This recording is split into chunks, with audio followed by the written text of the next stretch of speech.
Hello കൂട്ടുകാരെ, ഒരു 4 മണി പലഹാരം ഉണ്ടാക്കാം. ഞങ്ങൾക്ക് കുറച്ച് ചോറ് ബാക്കി വന്നിരുന്നു. അപ്പൊ ചോറ് കളയാതെ ബാക്കി വന്നതുകൊണ്ട് എങ്ങനെ ഉപയോഗപ്പെടുത്താമെന്നാണ് പറയുന്നത്. ഇത് ബസുമതി റൈസാണ്. ഏത് റൈസ് ആയാലും കുഴപ്പമില്ല. അപ്പൊ ചോറിൽ വെള്ളമൊന്നും ഉണ്ടാവാൻ പാടില്ല. അതൊരു മിക്സിയുടെ ബൗളിലേക്കിട്ട് കുറേശ്ശെയായിട്ട് അരച്ചെടുക്കണം. 1 മിനിറ്റ് ഒന്ന് തിരിച്ചാൽ മതി, 1 മിനിറ്റ് വേണ്ട. അപ്പൊ ഞാൻ ഈ ബൗളിൽ ആദ്യം കുറച്ച് ചില്ലി, 2-3 പച്ചമുളകും കരിവേപ്പിലയും അരച്ചെടുത്തിട്ടുണ്ടായിരുന്നു. അത് ഇതിൻ്റെ കൂടെ തന്നെ ചേർക്കാനാണ്. അതും ചേർത്ത് ഈ ചോറ് കുറേശ്ശെ ബൗളിലേക്ക് ഇട്ട് നല്ലപോലെ അരച്ചെടുത്ത്. വെള്ളം ഒട്ടും ചേർക്കണ്ട, വെള്ളം ഒട്ടും ചേർക്കാൻ പാടില്ല. നല്ലപോലെ അരച്ചെടുക്കണം. അത് 2-3 പ്രാവശ്യം ഇട്ടിട്ടാണ് ഞാൻ അരച്ചെടുത്തത്. അങ്ങനെ അരച്ചെടുത്തപ്പോൾ ഒരു 1/2 കിലോയോളം വന്ന് കാണും. 1/2 കിലോ കാണൂല.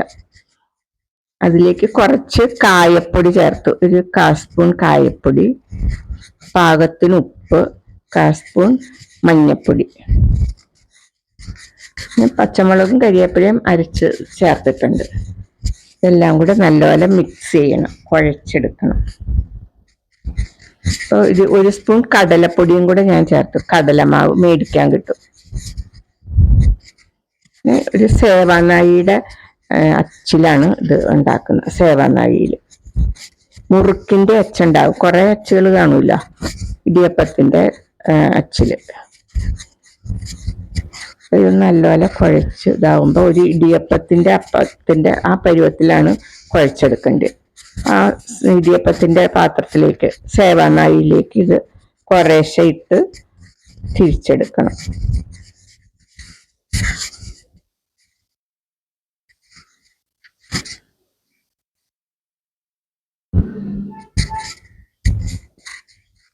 കുറേശ്ശെ സേവാനാഴിയിലേക്ക് നിറച്ച് കഴിഞ്ഞിട്ട് പിന്നെ ഞാനൊരു പ്ലേറ്റിലേക്ക് കുറച്ചൊന്ന് പരത്തി വെച്ചു.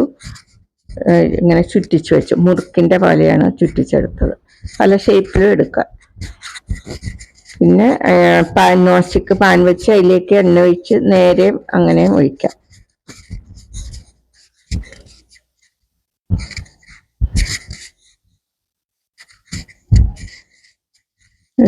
ഒരു നോൺ സ്റ്റിക്ക് പാൻ അടുപ്പത്ത് വെച്ചിട്ട് ചൂടാവുമ്പോൾ ആവശ്യത്തിന് വെളിച്ചെണ്ണ ഒഴിച്ച്, വെളിച്ചെണ്ണ ചൂടാവണം. ചൂടായി കഴിയുമ്പോൾ ഈ സേവാനാഴിയിൽ നിന്ന് നേരെ തിരിച്ചും എടുക്കാം.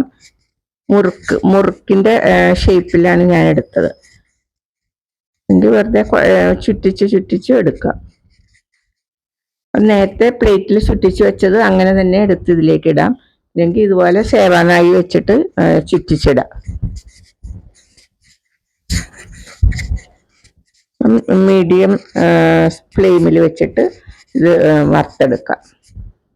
ഒരു വശം മൊരിയുമ്പോൾ മറുവശവും കൂടെ തിരിച്ചിട്ട് 2 വശവും നല്ലപോലെ മൊരിച്ച് ബ്രൗൺ കളറാക്കി എടുക്കാം.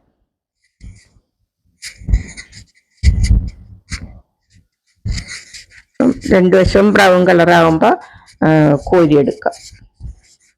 ക്രിസ്പി ആയിട്ട് കറുകറാന്ന് ചായക്കൊപ്പം കഴിക്കാൻ പറ്റും. കുട്ടികൾക്കൊക്കെ ചായ പലഹാരമായിട്ട് കൊടുക്കാൻ പറ്റും.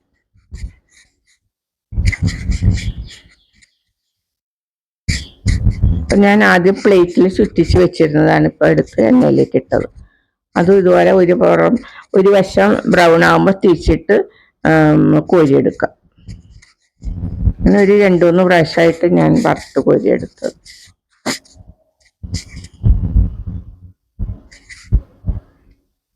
നമ്മുടെ ബാക്കി വന്ന ചോറ് വെറുതെ കളയുകയും വേണ്ട, അത് ഉപയോഗപ്പെടുത്താം.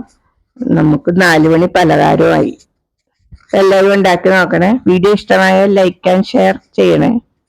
Okay, thank you.